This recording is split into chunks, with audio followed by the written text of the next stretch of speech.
Be safe. Feel safe when I'm here. Because I'm the one who issued the last word.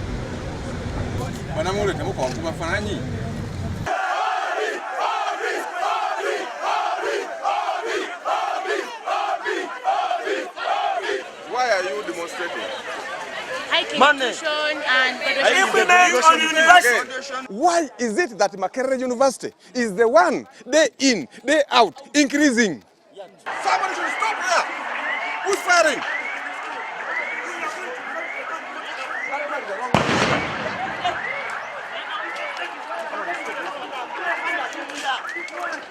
Whenever I'm going for operational activities, there has never been a time when I don't pray to God and say, where are you, God of Jacob?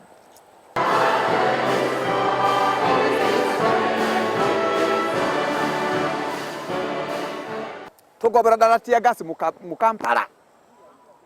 Eno shibuka ya Ssaabasajja. Ssaabasajja Kabaka Nkonge amukono ko yakola shi. Mu nyambe tugobera tia gas. Okyala bayo tia gas.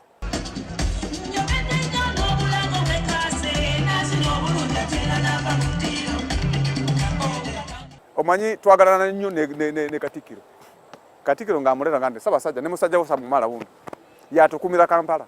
Nawulira sanyo kuoloka ashetandika kuwulira sanyo. Ne nkwata Ssaabasajja ngalo bwenti. Nasanyuka. Sam Omala is still here, has not died. My religion is peace in Kampala.